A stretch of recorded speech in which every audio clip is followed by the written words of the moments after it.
Perfect. Welcome, everyone. We're so happy to have you tonight and so happy to welcome Dr. Subramanian here to Gilda's Club, Kansas City to present on our Frankly Speaking series with precision medicine. And with that, I will hand it over to Dr. Subramanian. Thank you. Thank you. Thank you for having me. And once again, my apologies for being late. And I'm looking forward to this discussion today. I'd like to keep this more a discussion. So the talk is kind of more of a discussion where I'll be bringing out and talking about things that have come up in how we manage cancer and how precision medicine applies to it. And feel free to stop me. And if you have any questions or any thoughts of your own, let's keep this very, as much as possible, interactive. They actually will have to wait until the end to ask questions because of the recording. Not a problem. Do you want me to show the slides, share my screen with the slides, or do you have those slides? How do you want me to do that? I don't have those slides, so that would be great. So let me do that right now. There we go.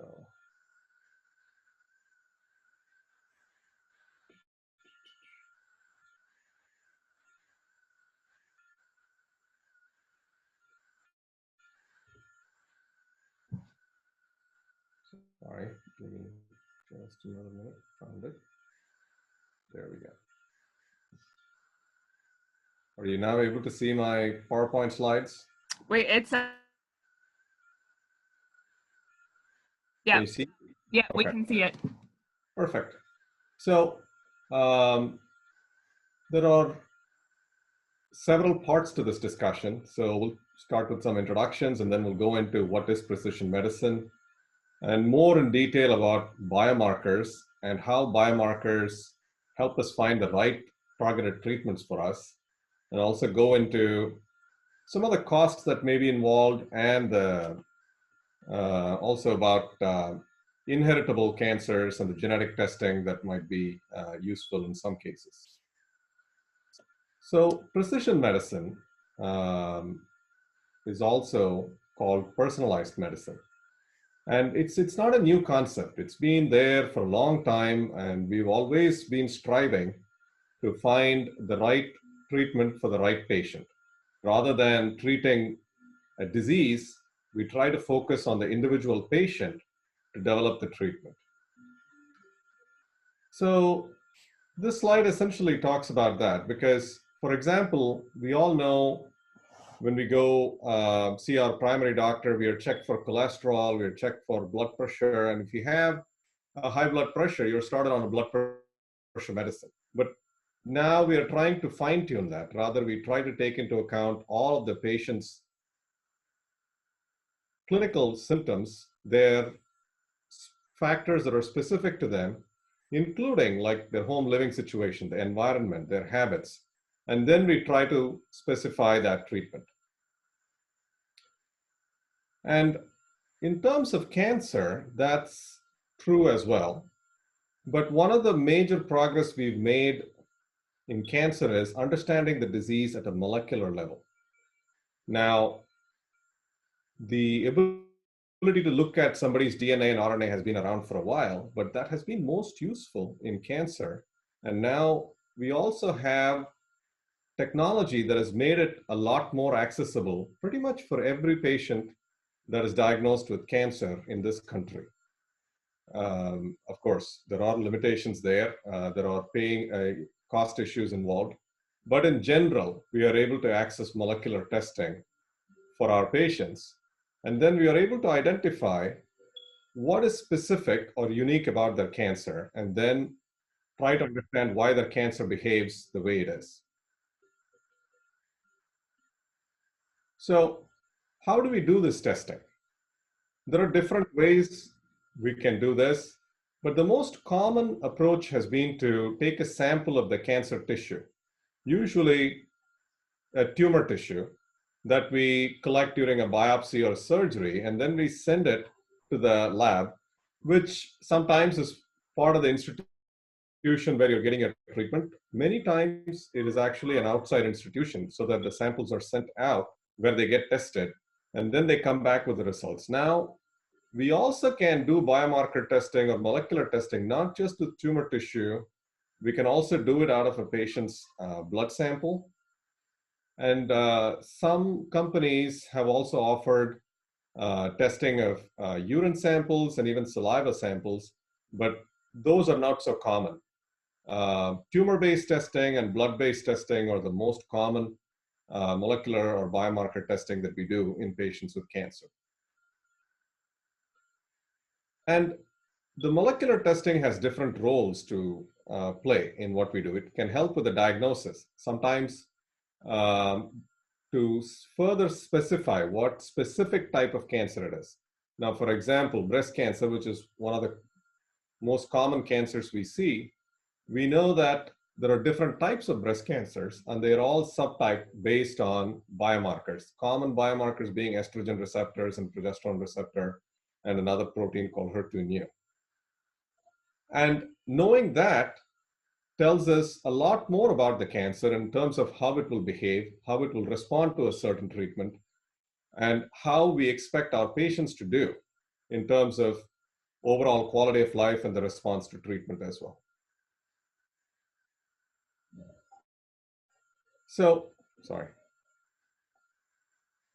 more in specific, we talked about how biomarkers can tell how the patient might respond to a specific treatment. There is also now research ongoing that tries to understand what we call our pharmacogenomics, which is to understand the body's ability to metabolize and absorb a certain medication. Knowing that can also tell us how a person will tolerate a particular treatment. Now, this testing is still a long ways to go before we can consistently apply it in clinic for every one of our patients. But this is one of the next frontiers that needs to be conquered, where we can not only understand how well the drug will work against the cancer, but also how well the drug will be handled by the patient's body. Plus, it can also give us an understanding of what molecular markers or what molecular drivers constitute the cancer. That gives us an idea of how this cancer would behave and how it might evolve over time. And knowing that can also tell us whether this is a more aggressive type of cancer or a relatively slowly progressing cancer. And in some cases, in patients who don't have cancer, molecular testing can also give us an idea of what is the risk of them developing cancer. So some of the most common biomarkers are listed here. I already told you in breast that we have the estrogen and progesterone receptors. That is what we call the ER/PR. HER2 is another protein marker that we use. The BRCA1 and BRCA2 have both treatment connotations, but they also can predict in people who don't have cancer the risk for developing breast cancer. And one of the tumor types where molecular testing has really exploded is lung cancer. Now, with molecular testing, nearly 50% of lung cancer patients, particularly lung adenocarcinoma patients, can be candidates for targeted therapy treatments. And so the number of biomarkers we test for in lung cancer has been steadily increasing over the last 10 years. Now, a word of caution here, particularly in lung cancer, not so much as in breast cancer, but almost all of these cancers, molecular testing and targeted therapies are generally reserved for patients with what we call advanced stage disease. Those who have disease that is treatable with medications, but not generally considered curable. Now, again, there are some exceptions to the rule, but in general, most of the time, molecular testing and the targeted therapies are reserved for patients with advanced stage disease. Some of the exceptions would be breast cancer patients who we use targeted therapy treatments when we are still going for a cure. Studies are also ongoing to combine these targeted treatments in our patients with lung and other cancers as well. As you can see, sometimes the number of markers for other cancers like ovarian, brain, and other solid tumors is very minimal, not as much as we see in colorectal or lung or breast cancer. That clearly indicates that more work needs to be done in these cancers so that we better understand the drivers and the targetable drivers in those cancers. So, in the event of yourself or a loved one, a family member being diagnosed with cancer, what are the questions to ask about biomarker testing? The first question is, can you go through with biomarker testing? Is it something applicable to your type of cancer? That's the first question. In general, in my practice, most of my patients are, but this may vary depending on the type of cancer and the situation. The other questions that normally follow is, what are the biomarkers we'll be testing for and why we are doing that? Do they have a prognostic impact, which means it tells us how aggressive that disease will behave, or will it tell us what kind of treatment to give? So those are some of the questions on what the biomarker test will do for you. Another question that should probably be in here is also have to ask about, what is my family's risk for potentially getting this cancer? Now, our children or siblings could be potentially at risk. And in that situation, genetic testing to identify risk for cancer development could be helpful. Now, again, it's not true for every type of cancer, but some cancers, particularly ovarian cancer, colon cancer, breast cancers, that question would be quite relevant. Sorry.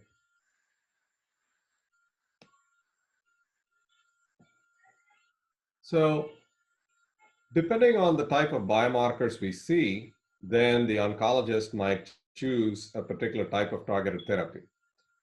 Now, targeted therapy treatments work in several different ways, but the overarching idea is that the alteration to which it targets, the gene mutation or specific gene alteration, is basically like an on switch that drives the cancers to divide, grow, spread, and survive.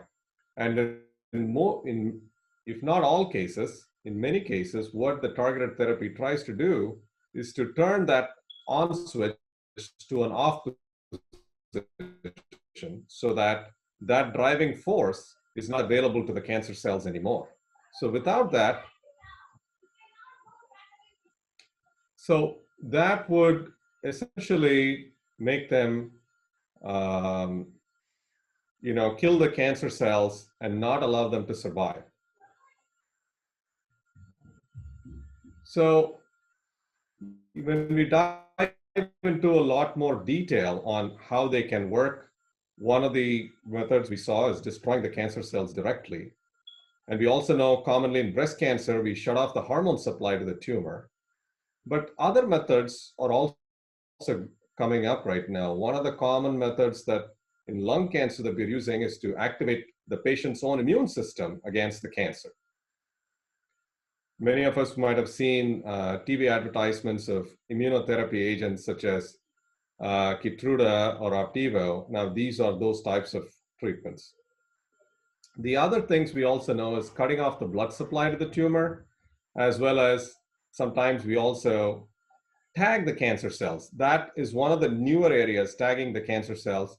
By finding out some of the proteins that the cancer cells express, we have antibodies that can go and bind to them. And these antibodies also carry a payload of an agent, which could be chemotherapy or some other agent that then destroys the cancer cell. Kind of like, almost like a guided missile, sort of targeting the cancer cells, as one of the newer approaches that we are using. And that is, I think that is going to be a significant treatment option for many of our patients, probably in the next several years as we go forward. And that's basically what we are talking about in the tag cancer cells part, where finding those markers that are specific to the cancer cell, such that the drug does not target normal cells. So we know cancer cells are different and express proteins that are different from our own normal cells. And when we use chemotherapy, that does not discriminate against your normal cell or your cancer cell. But by finding those specific proteins to the cancer cell and then somehow transporting using an antibody to the cancer cell would be quite effective. In fact, we'll probably have those drugs available. We actually have drugs like that available in breast cancer. Hopefully, we'll have them available in other cancers, including esophageal cancer and lung cancer too. And we've talked about destroy cancer cells. This is primarily by turning the driver for the cancer cell to the off switch, whereby the cancer cells have no drive to survive and grow, and that directly kills them. We've talked about blood supply. Now, we know that cancer cells or tumors in particular cannot grow beyond like 2 to 3 millimeters without their own blood supply. So generally, tumor cells can grow without blood supply for about a size of about 2 millimeters. For them to get any bigger and grow, they need to recruit their own blood vessels to provide blood supply to them. And there are now treatments that block this angiogenesis or blood supply development for the tumor cells. And we've talked about hormones as a fuel for cancers. We know that that's true in several types of breast cancers, as well as in men, prostate cancer. Therefore, a hormone-based treatment can be quite useful. Now, the hormone-based treatment is commonly used in breast and prostate cancers, in ovarian and gynecologic cancers, but there are also other cancers where it may have a small role, particularly in salivary gland cancers.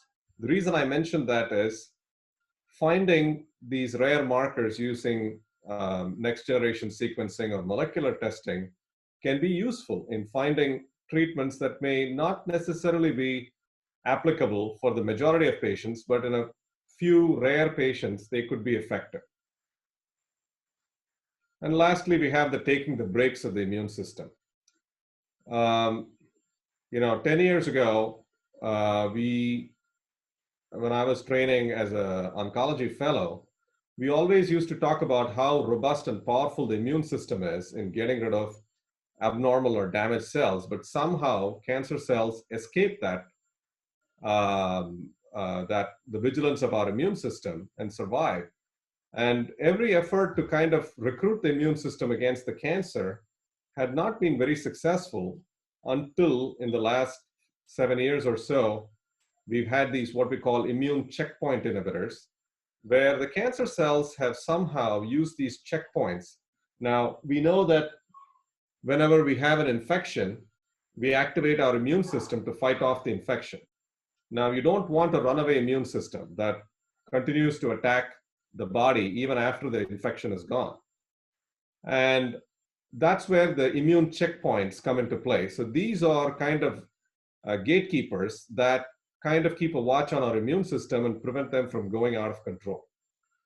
And the cancer sometimes cleverly hijacks these checkpoints or gatekeepers for its own benefit and disguises itself from the immune system. Now we have agents that are able to sort of make the cancer cells visible to our immune system again and allow them to be targeted. And this is just the beginning of using or leveraging the immune system against the cancer. And there is a lot of research going on how to build on this method of targeting cancer. And, like everyone else in the field of oncology, I'm eagerly looking forward to several new agents that are in clinical trials that look very promising. So what are the questions that you should ask your oncologist about targeted therapy? First question, of course, is targeted therapy appropriate for me? Now, as I said, not everyone may be a candidate for targeted therapy. Now, the number of patients that are eligible for targeted therapy is steadily increasing, and I think it's continuing to grow. So it's important to ask the question, but in some cases, it may not be the right treatment, particularly in patients with early stage cancers. Many early stage cancers that are not like breast cancer or other types, generally we don't rely on targeted therapy there. But anybody with an advanced stage disease, what we would also call in many cases stage 4 cancer, should definitely ask or discuss with their oncologist about the possibility of targeted therapies being an option for them. And if it is an option, then you obviously want to know what kind of testing is involved, what kind of treatment, how you should be, or how and where you would be getting the treatment. Now, in many cases, this may be an intravenous infusion, which means you'll be coming into the doctor's office and you'll be receiving the treatment. In other cases, it may be a pill that you will take at home on a daily basis. And in most of the cases of these pills, they are quite safe and you can handle them just like any other pill with bare hands and take them. They are not necessarily, if somebody else touches, or necessarily at risk, but it's always better to verify that before you do that. Most of these pills are quite safe. In some cases, there are some precautions to be taken, and then you'll have to make sure you run that by your oncologist and get that clarified. Of course, treatment, how often you will be getting the treatment would be a question. And for most oral therapies, it is every day until the cancer stops responding to the treatment or there are significant side effects to the treatment. And of course, it's important to discuss the side effects, particularly when you have other health conditions. Now, for example, with immunotherapy, we talked about how the immune system is activated by the treatment. But in some cases, particularly patients with certain other health conditions like rheumatoid arthritis or Crohn's disease, they can have a much harder time tolerating these immune therapies because sometimes those diseases might be made worse by such treatments. So it's always important not just to talk about the side effects, but more and specific to your health condition, how will that targeted therapy affect you? And in many cases, they are given alone, but sometimes they're also given in combination with other treatments. So that would be another question. Sometimes we give them along with chemotherapy as well. Also, the duration of treatment. In most cases, as I said before, would be for as long as the treatment works against the cancer or as long as you don't have major side effects from the cancer, we continue it. In some cases, particularly like in patients with breast cancer, we kind of use some of the targeted treatments, particularly the hormone receptor blocking agents for like 5 years, some cases 10 years. This table has a list of some of the targeted therapies that we know of currently, that is, we use in the clinic. These are all drugs that have made it out of clinical trials and are currently available for our patients. As you can see, there are a lot of them, and this list continues to grow. And they are also not the same type. They are so varied, so different, with several different targets, several different mechanisms of action. For example, the first two, EGFR, ALK, and even the BRAF for that matter, are all oral therapies. And they are quite different from the oral therapies that we have listed for ERPR, which is the hormone sensitive breast cancer patients. They all have widely different mechanisms. Then we have also injectable drugs like trastuzumab or Herceptin, which is one of the most well-known agents out there. And then actually this list, as I said, continues to grow with more newer targets becoming available. And I talked about how we focus on developing a treatment not just for the disease, but for the individual patient. And the thought behind that is not all cancers are the same, right? And so in some cases, a patient having lung cancer might be having or responding quite differently to a particular treatment compared to another patient with the same type of cancer. But there seems to be a common theme across all of these cancers. Some of these mechanisms by which a majority of these cancers grow, survive, seem to have some common pathways there. And that is what we are talking about in this slide, because recently what we have figured out is the immune system to leverage against cancers can be applicable to a variety of different types of cancers, particularly solid tumors. And what we know is tumors that have what we call microsatellite instability, or MSI high, or mismatch repair deficient. The MMR is mismatch repair deficient. These are tumors that have an inability or a deficiency in able to repair their own DNA, which gets damaged over time. And those tumors, it doesn't matter what kind of tumor it is. It could be a lung cancer, it could be a colon cancer, a breast cancer, melanoma, whatever. But if they have this particular marker, then they could be a candidate for treatment with pembrolizumab, which is quite effective against these types of tumors. So this is what we call a tumor agnostic approach, where you don't care about where this tumor started from. And so that's one. Another one was these NTRK fusion or NTRK gene fusion. Now, this is a very rare fusion type that we see, a gene alteration type that we see.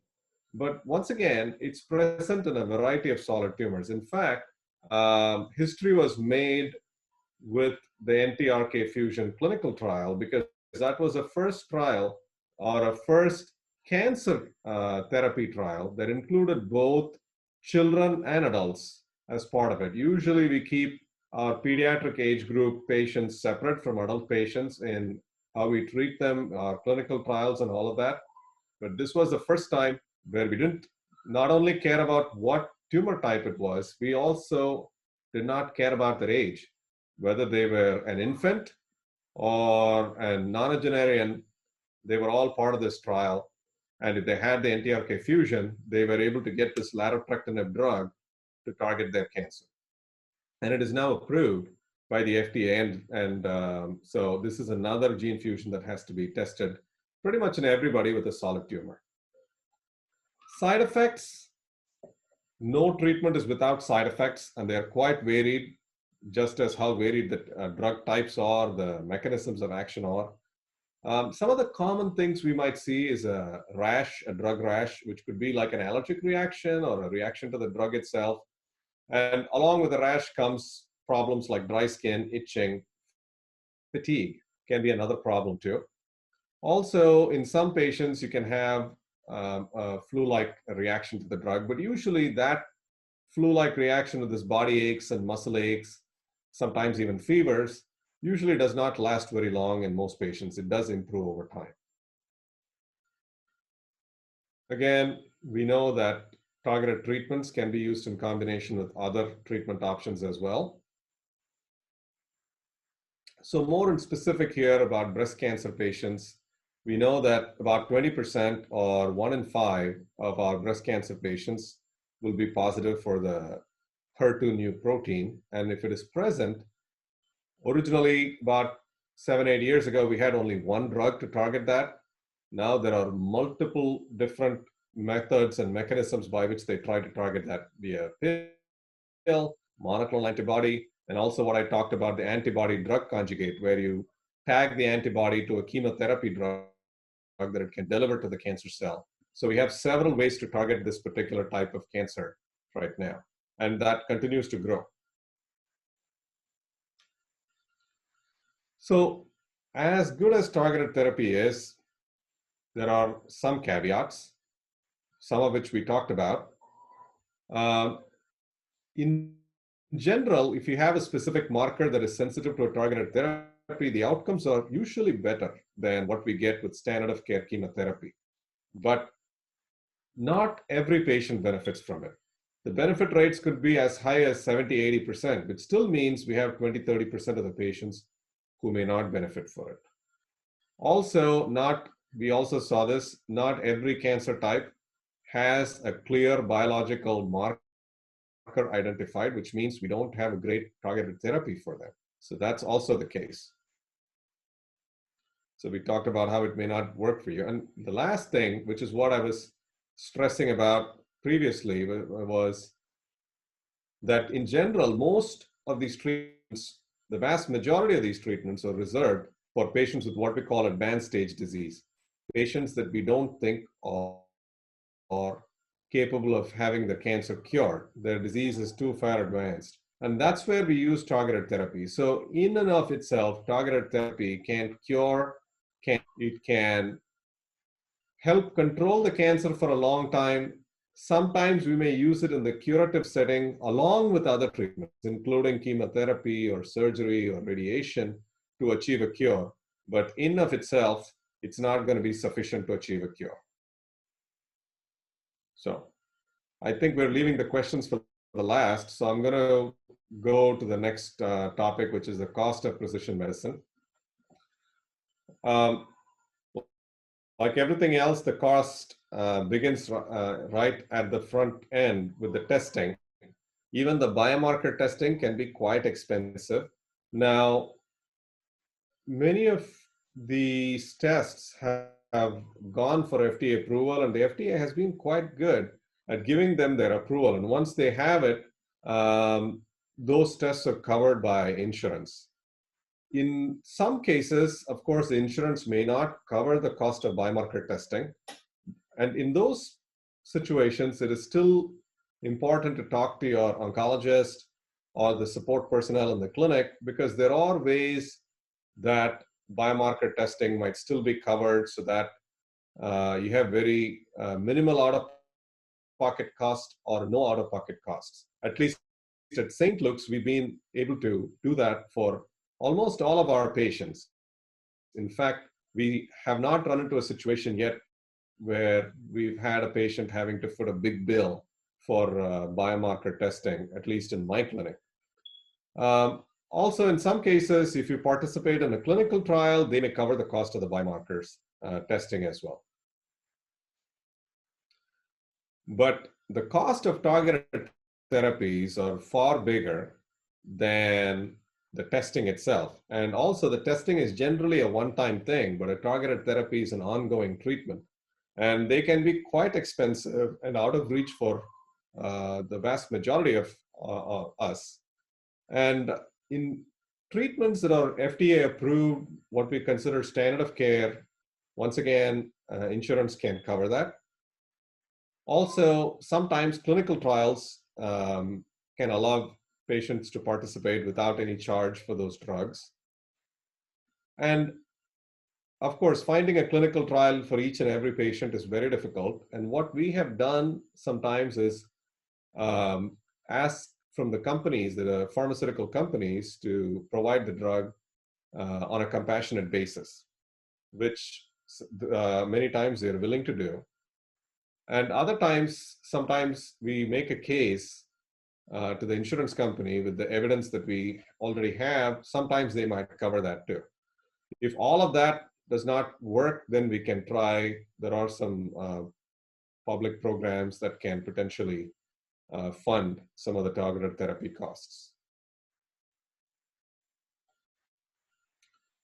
Right. So genetic testing for inherited cancer risks. Now, this is generally something that we reserve for patients who don't have cancer. They may have a family member that has cancer, and we want to assess their risk for developing the same cancer or other cancers. So this is well known that cancer sometimes runs in families. The genetic risk for many cancers is not known, but for some cancers, we have a much better idea, particularly breast and colon cancers. And what we know is that we share our genes. We get half our genes from our mother and half from our father. And so those genes are basically the blueprint for how we develop as an adult. And so any defect or an inherited risk in that gene is something we carry, and we may also pass on to the next generation.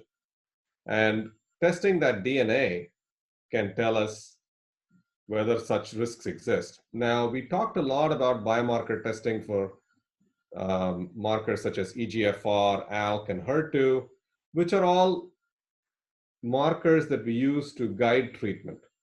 But this is not the same as the testing for targeted therapies.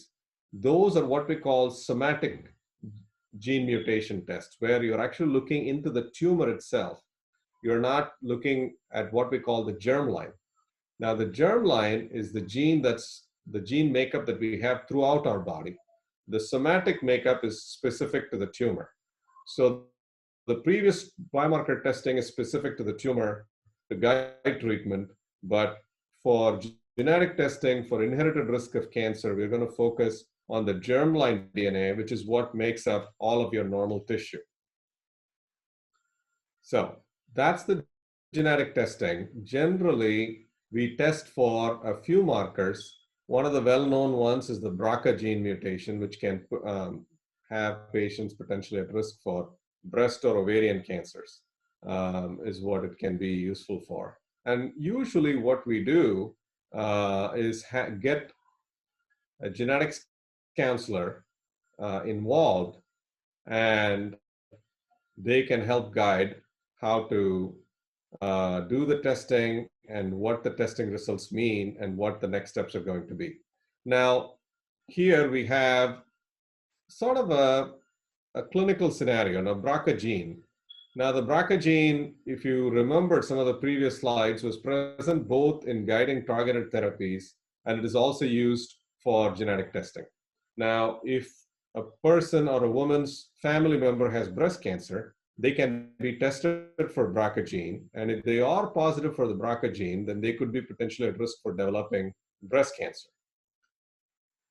Now, if a patient has breast cancer, they can also be tested for the BRCA gene, and that can also allow them to be prescribed a certain type of treatment, what we call the PARP, the PARP, or PARP inhibitor, which can be quite effective. So sometimes these genes have dual roles, but it matters in the context. If a patient already has breast cancer, then the BRCA gene mutation presence could indicate their ability to respond to treatment to the PARP inhibitor. Whereas if one of their family members gets tested and they don't have a diagnosis of breast cancer, then they could be at risk for future breast cancer, and then they may have to discuss about cancer surveillance or prophylactic mastectomies, and with their physician to figure out what would be the next best step for them.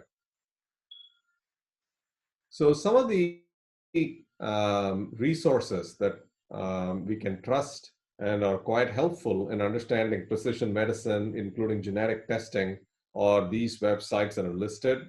The National Cancer Institute at the bottom is kind of the mother of all sites, but it can sometimes be very scientific and not always easy to understand. But the cancer support community is quite good, makes it quite simple. Similarly, the American Cancer Society is also quite good at that. The American Association for Cancer Research has also come up with a good web page for precision medicine now.